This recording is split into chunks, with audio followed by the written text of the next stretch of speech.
Well, as we have been reminded that we are dealing with this topic, which is a hot potato, so to speak, especially in churches, in such setup, talking about matters of giving, that why do we give? And the reason why it is a hot potato topic is because of the things that have happened within the churches. Number one, many of you have come perhaps from background where you have been coerced, you have been urged, pleading, and every Sunday the only topic that happens is about giving. You have done your best. You have, it's not even a church. It is sort of a, Ministry of Agriculture, planting seeds every Sunday. And you wonder, am I in church? Am I a congregant or an extension officer in church? Sometimes you have planted, and you wonder, is it GMO? Nothing is coming out. There is no harvest. And so you approach this topic of giving with a lot of suspicion.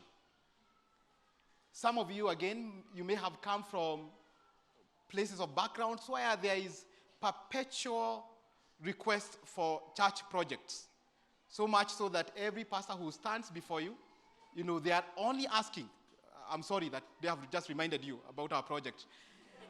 But maybe since, your youth, this has been the thing that every Sunday you are being urged to do. So you wonder, am I in a project management class or am I actually in church? When will I ever be fed with the truths of God?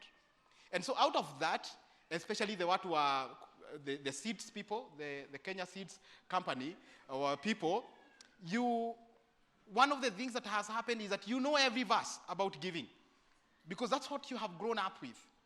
And I know that even after this, you tell me the various verses in the Bible which tackle the place of giving, offering and all that, and the blessings that come with that. I pray that today you will be able to listen. We get a new understanding of actually how and why we give unto the Lord. Granted, some credible churches like ours, I'm saying ours is a credible church because at the end of the year, we sit down with you, the members of the church, and we tell you how we have utilized your money. And you ask, you give recommendations, we give you, this is the report, this is how you have given, and this is actually how your money has been spent in the church.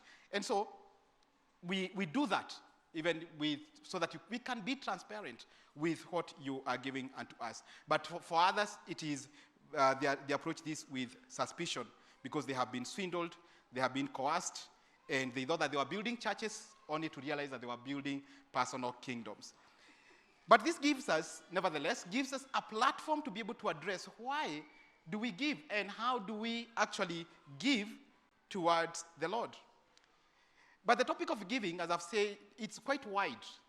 And there are offerings and tithes, as many of you may know. And I will restrain myself from speaking about all of them. Especially the place of tithe, because last year, but one, you remember our bishop took us through a 3-month teaching about tithing. So I would encourage you that for you to delve deeper, if you are not here, please go back again to our YouTube channel and you'll be able to see all the principles of tithing. And I pray that because I may not be able to address everything here, my prayer is what Christ said in the book of John chapter 16, verse 13, that when the Spirit of truth comes, he will guide you into all truth.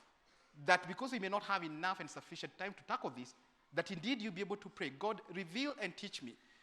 Reveal to me, teach me these things about giving and what you require.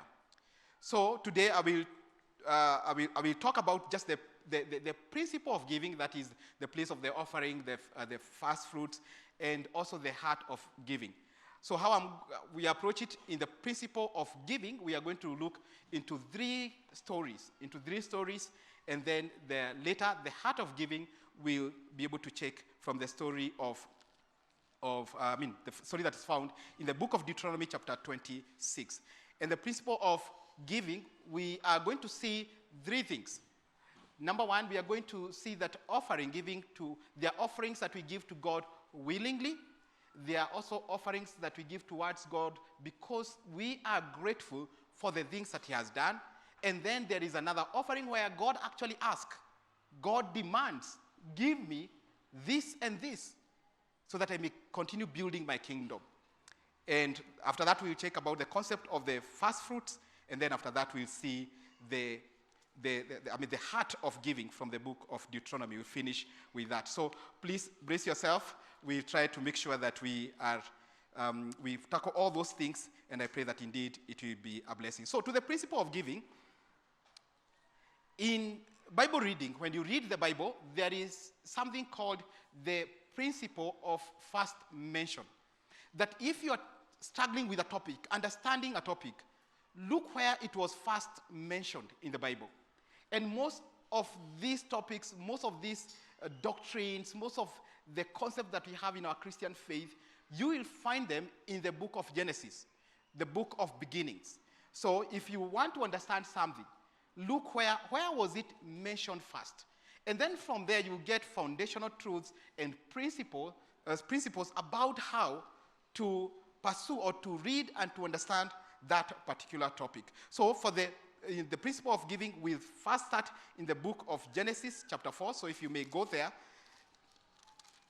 the book of Genesis chapter 4. Is a story about Cain and Abel, and we read from verse 1. Adam lay with his wife Eve. This is after they had sinned and God had disciplined them. Adam lay with his wife Eve, and she became pregnant and gave birth to Cain. She said, with the help of God, or with the help of the Lord, I have brought forth a man. Later she gave birth to his brother Abel. And the reason I'm saying these are people of interest is because these are the first borns, the first human being to be born like us. Adam and Eve had been created by God. But Cain and Abel, they were the first people to be born. And so we can be able to learn a few things there because we can relate with them. Now Abel kept flocks and Cain worked the soil. In the course of time, Cain brought some of the fruits of the soil as an offering to the Lord. But Abel brought fat portions from some of the firstborn of his flock. Let's stop there for a moment. From the onset, we see that man actually was created to worship God by giving some of the treasures, some of the things that belong to them, to worship the Lord. There is a deep longing to be connected with God. And the word actually offering there, that is there, that Cain offered some, brought an offering. The Hebrew word there actually, it's called minka. It's the word minka. And what it means, that this is an offering, and it has three meanings. Number one, that it is a gift that is given willingly. Secondly, that it is a tribute paid or given to a higher authority than you. Thirdly, that it is a sacrifice, giving up something of great value. And so the stories that we are going to see, we are going to read in that category. We are going to have those lessons about minka, this word minka, offering, and we see it, whether it is, the place of the gift, a tribute, or even a sacrifice that is given towards God.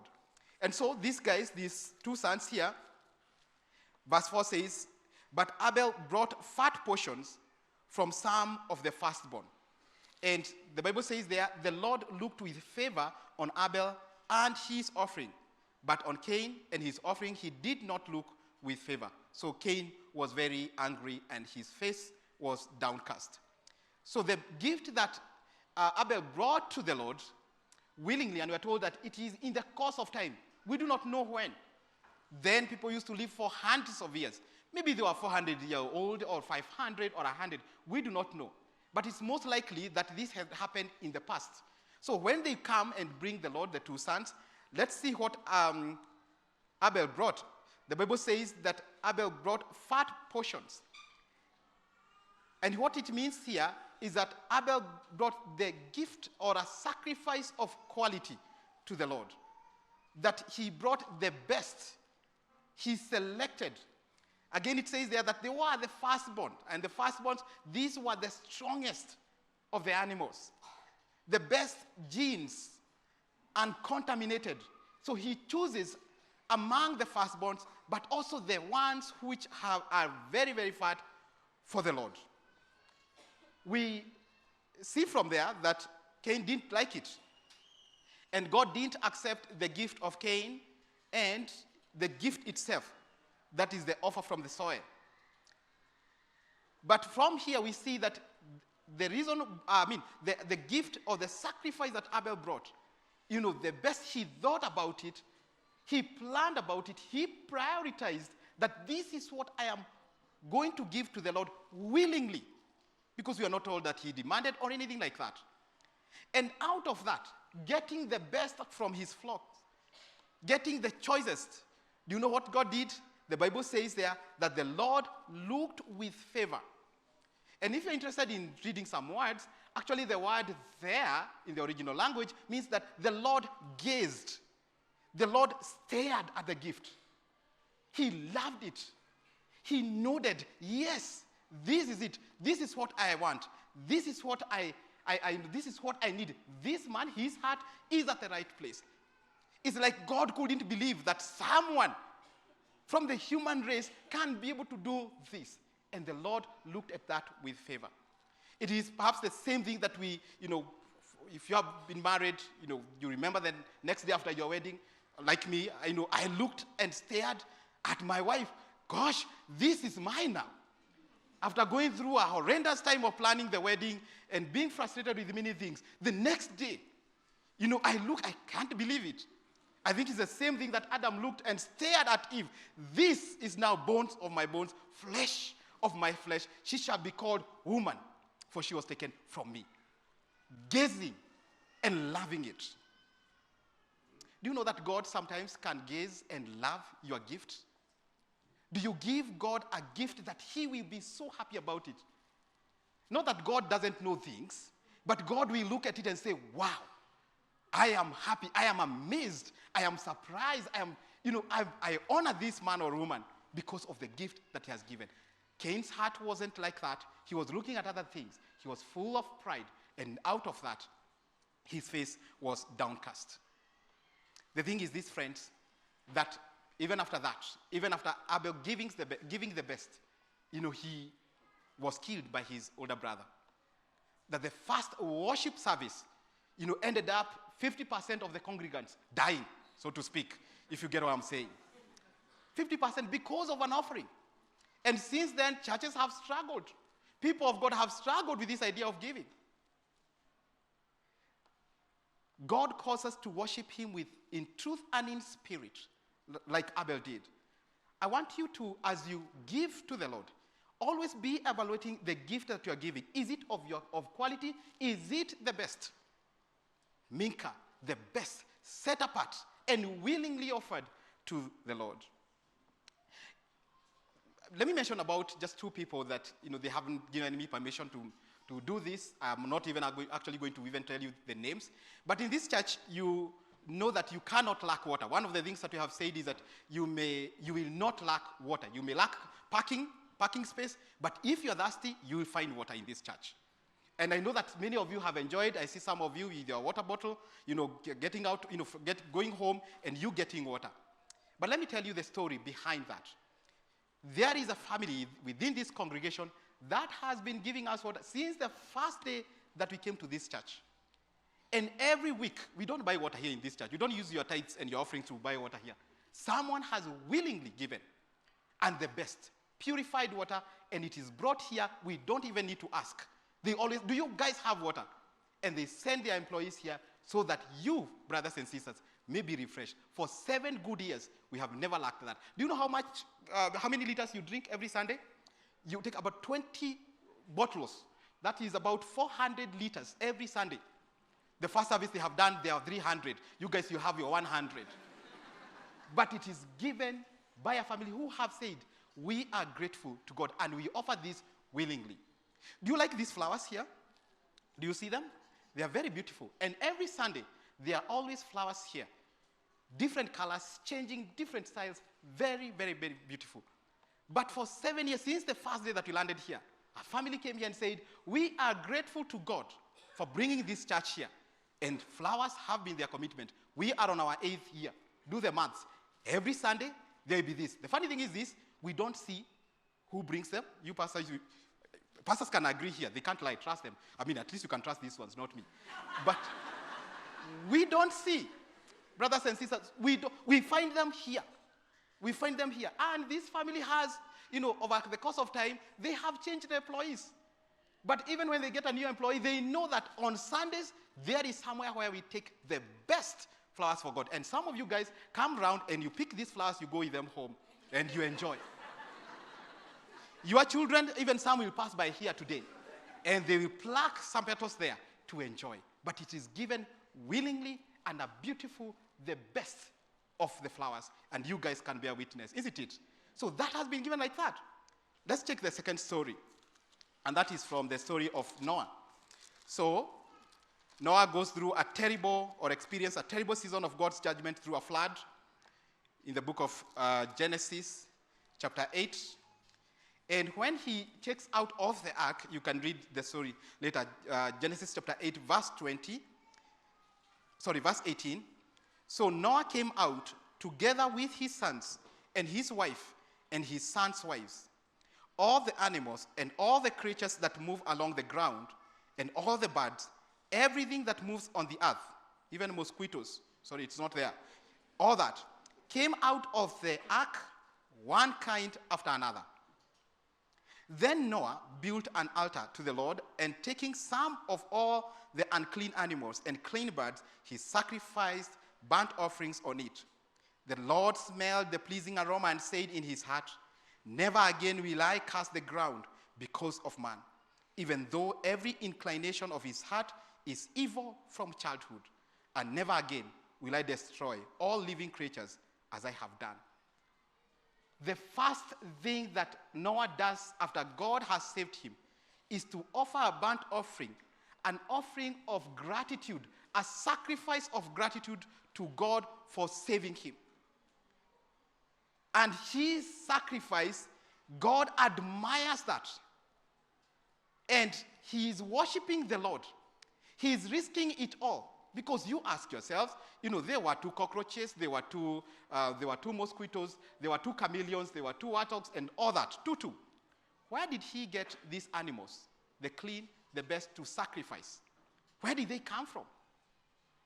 So Noah was actually risking the continuation of the animal kingdom. He was risking that if he does this, sacrificing to the Lord, he was risking that some animals will go to extinction. But nevertheless, that fear didn't bind him. He thought, I want to offer the Lord the best.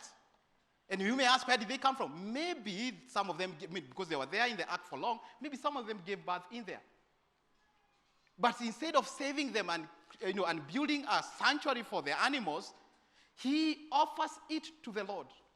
And out of that, it rises up as a pleasing aroma. And God says, never again will I pass my judgment to my people in this way, because of the sacrifice of Noah. Friends, some of you are here because of the sacrifice of Noah. After that, in chapter 9 of the same passage, then God blessed Noah. Do you see that? And his sons, saying to them, "Be fruitful and increase in number and fill the earth." That this costly sacrifice pleased God. And he offered it, risking the future of the animal order or the animal kingdom to honor God. What was his reward? God said, be fruitful and multiply. The same creation mandate that he had given to Adam, he gives it to this guy. And his sons. It's Noah who offered this sacrifice. But do you see who benefits from it? It is even his sons. They were blessed because of the sacrifice of their father. Saying that, God, I wanted to offer this to you in gratitude. Some of you may be here and you're enjoying a wonderful time of maybe material blessings and all that. Could it be that someone along your lineage, along your life, offered something to the Lord, and the Lord was pleased with that? And you are here thinking that maybe it's your brain, it's your hard work that is favoring you, but someone did that. The thing is this, Noah offered something so little, but even to this day, we are enjoying the promise or the blessing of Noah because of his commitment. You can never be able to put them together.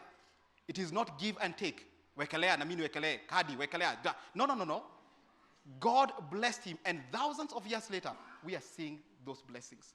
Friends, never take casually the gift of, the sacrificial gift that you give towards God in honor of him and in blessing him and in praising him. And I normally see this sometimes with parents when we are doing baby dedication here. I'm always, and I tell you for sure, always, parents will confront me along the corridor and tell me, this is my gift for my grandchildren.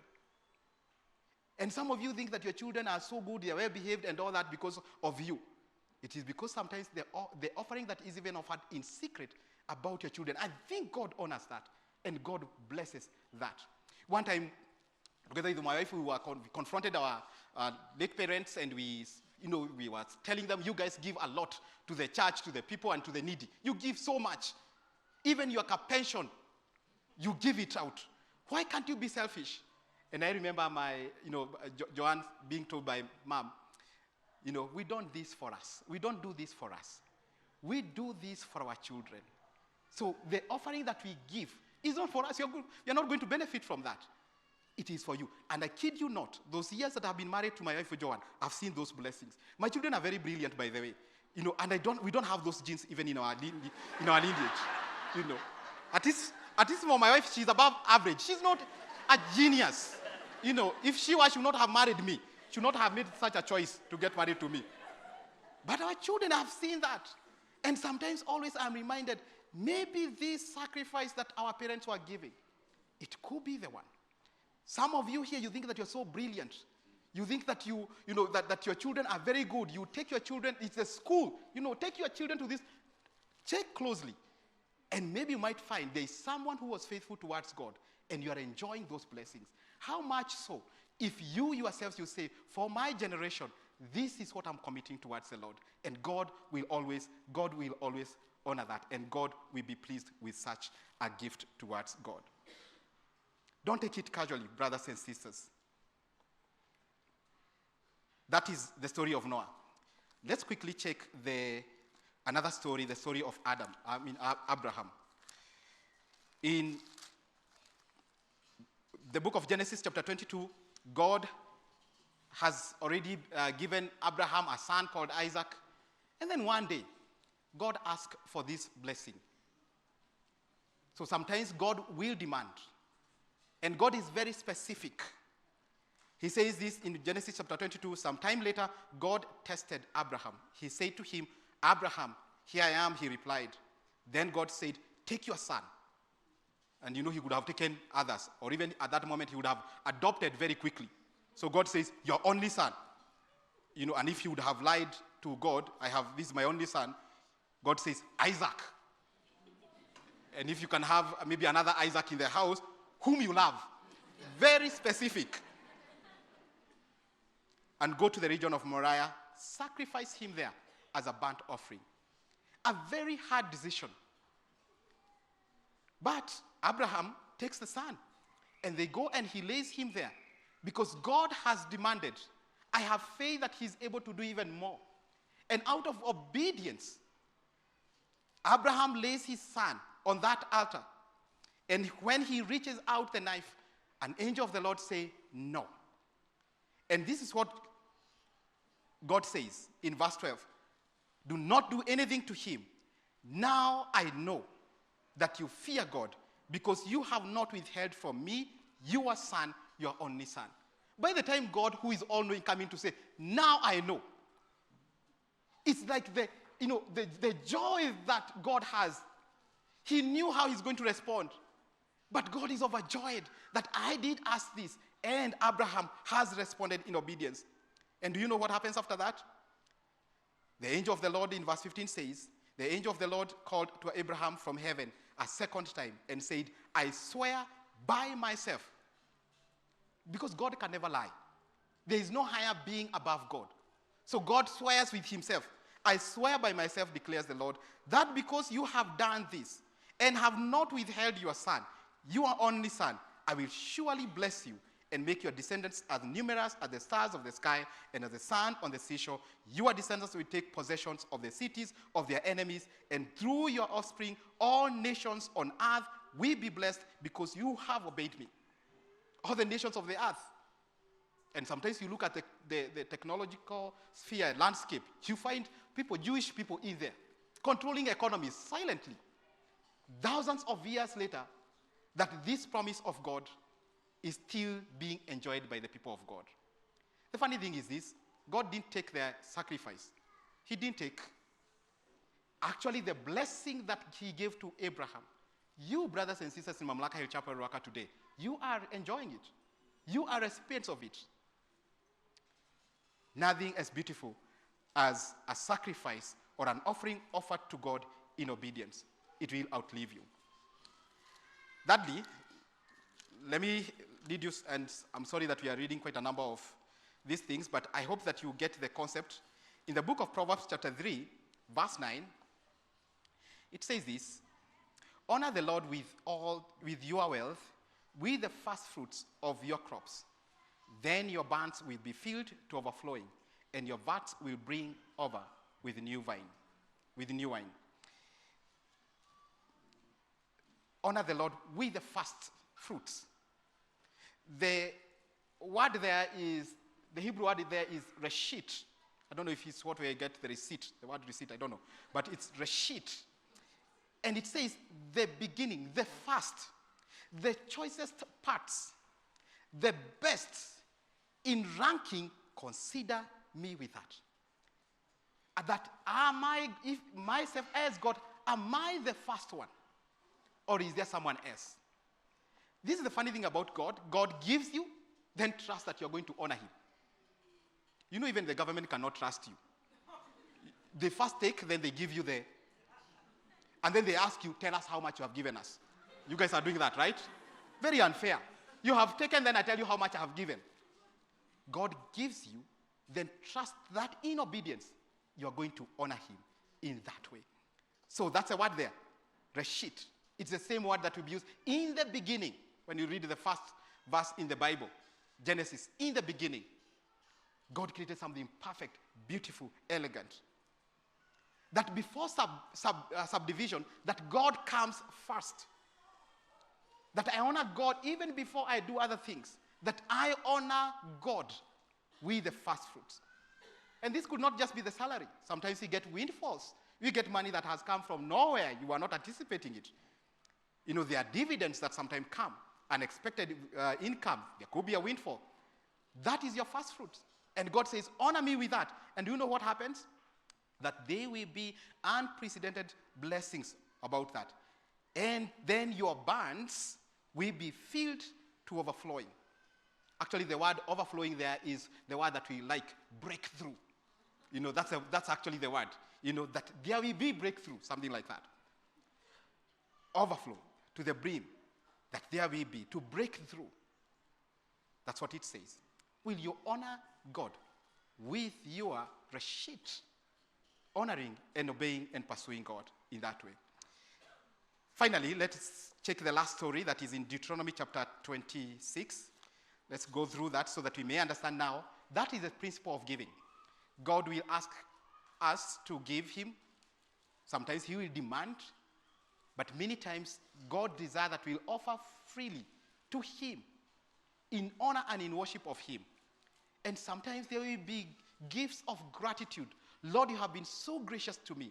And out of that, I want to honor and I want to offer this sacrifice to you. Those are the principles. Let us now see the heart of giving. Deuteronomy 26.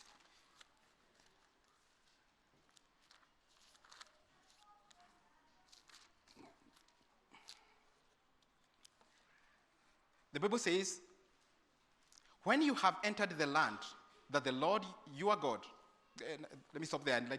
I like how God sees things. He says, when. It's not a matter of if. Sikubahatisha here or there. When. And these guys were not yet in the promised land, but God promises them that when you get into this land. So you can trust God because of that. He sees the future. And his promises are not a matter of if. He doesn't forget. He doesn't lie. He says his promises and his blessings are a matter of when. When you have entered the land that the Lord your God is giving you as an inheritance and have taken possession of it and settled in it, take some of the first fruits of all that you produce from the soil of the land that the Lord your God is giving you and put them in a basket. Then go to the place that the Lord your God will choose as a dwelling place for his name, and say to the priest in office at the time, I declare today to the Lord your God that I have come to the land that the Lord swore to our forefathers to give us. Let's stop there for a moment.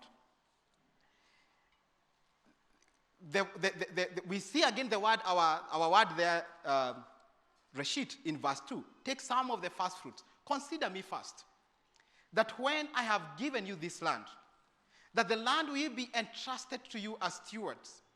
When God has met his part of the bargain, the only thing that we can do is to honor him in obedience, to worship him, and to remember his faithfulness. So the first act that they should do when they land there is actually to worship the Lord. That he will have provided the articles of worship before even they land, that God will have provided, God will have blessed this land, and it will yield something that actually can come to God. God here knows that these guys, these children of Israel at this time, that they take matters of worship casually, just like at times we do. So God is trying to help them. I don't want you to take matters of worship, worshiping me and honoring me casually. That's why this word is there. So he says, I'll provide the things that will be needed there. Will you honor me? When God has provided for you, brothers and sisters, do you honor him? So verse 4 says,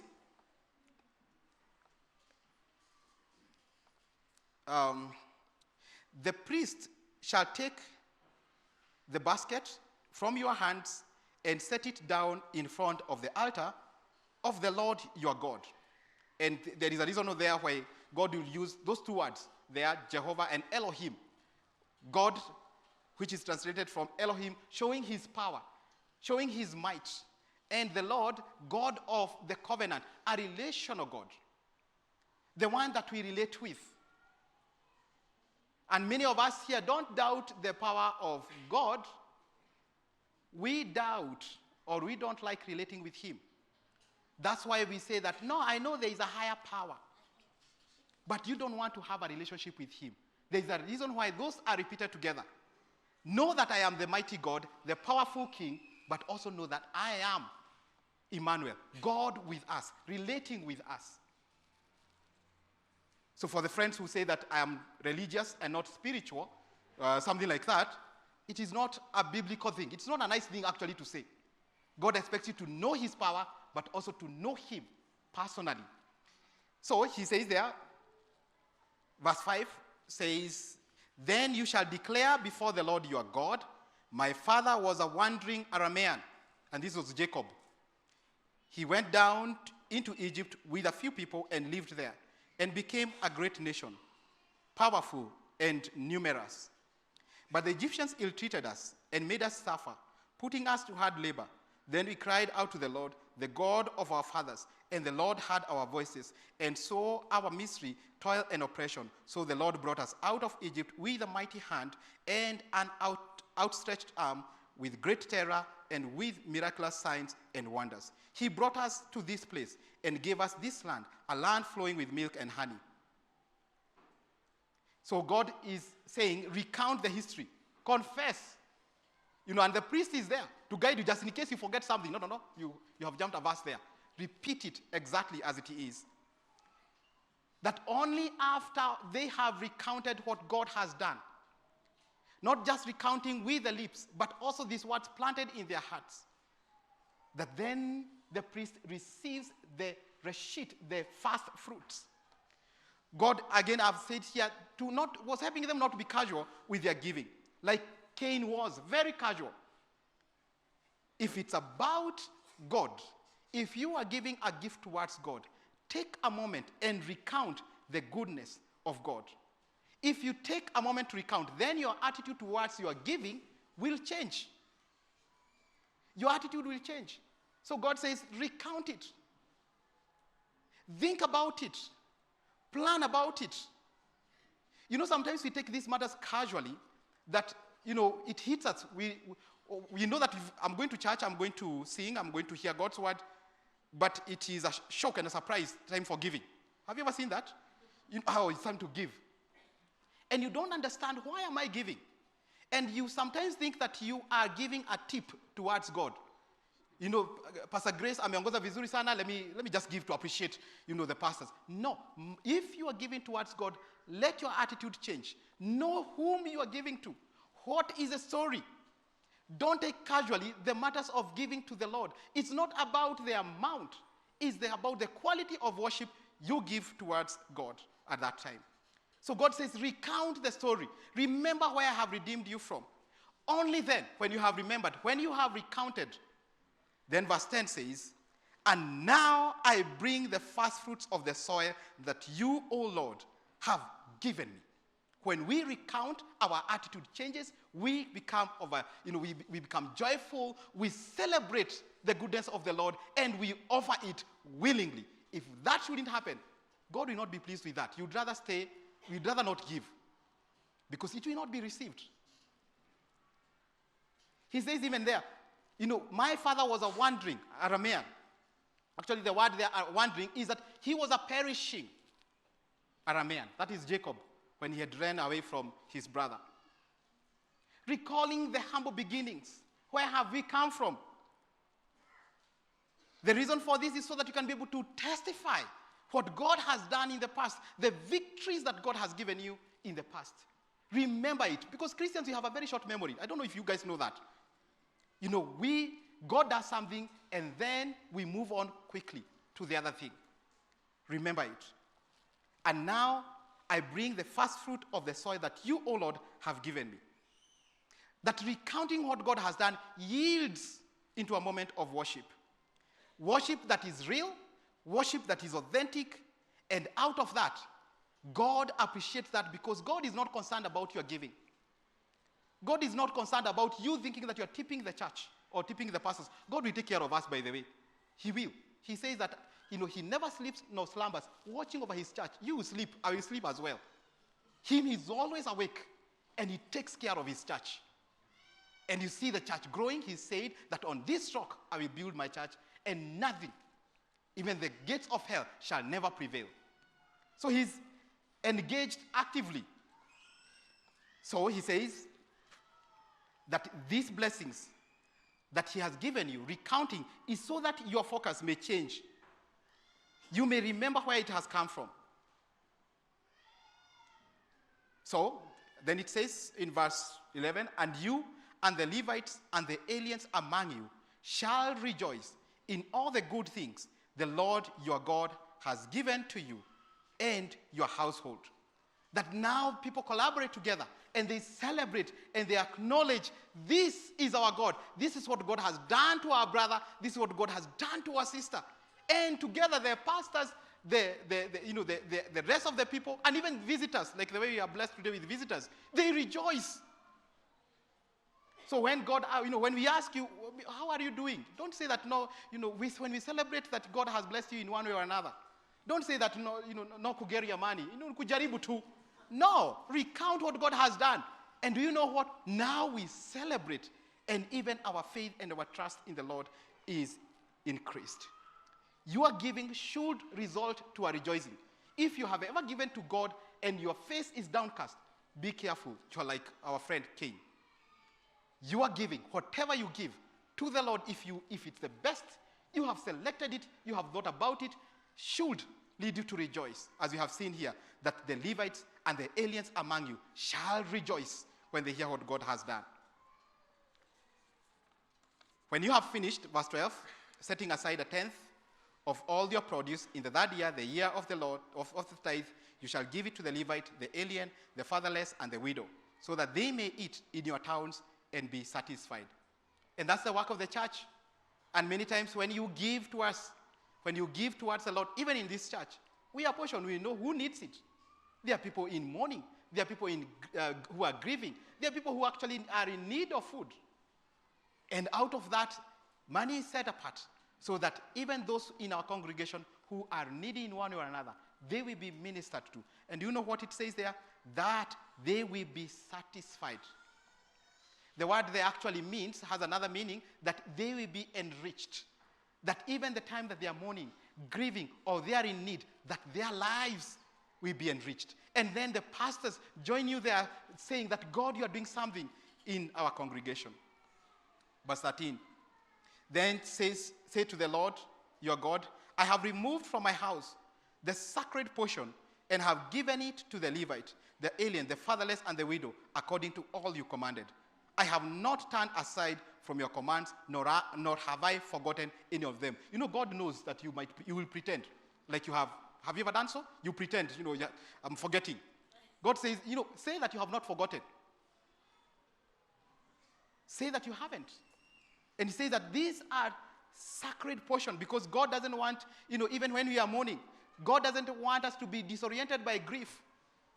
Because when grief comes, we feel devastated, we feel hopeless. But even in our giving during time of mourning, as it says there, is to remind us that there is a God in heaven who always makes his promises to come true. So even if I'm in the valley of the shadow of death, then I will still praise you. I still honor you, for you are with me even at that moment. Verse 15. Well, I didn't finish verse 14. I have not eaten any of the sacred portion. I think I love that word there, eaten. Not even sharing with others, eating. Any of the sacred portions, while I was in mourning, nor have I removed any of it while I was unclean, nor have I offered any of it to the dead. I have obeyed the Lord my God. I have done everything you commanded me. Verse 15. Look down from heaven, your holy dwelling place, and bless your people Israel and the land you have given us, as you promised on oath to our forefathers, a land flowing with milk and honey. The thing is this, that this giver now requests God to look down and notice the obedience that he has. And out of that God now responds. He trusts that, God, this is how you're going to respond, that you will continue blessing us. You will continue blessing your church, not even you individually, that, he doesn't say, now bless me. He says, now bless your people. That he will be satisfied when other people are being blessed by the Lord. And the other people will be satisfied and enriched when they see the blessings that come to him. The thing is this, that God, you have blessed us with the produce of the ground. We have divided out the holy portion, and we have handled the holy portion according to your instructions you have provided. Now we ask you to bless the ground where it has come from. Bless the work of our hands. Whatever I do now, may you bless it. So that the next time I will repeat the same thing.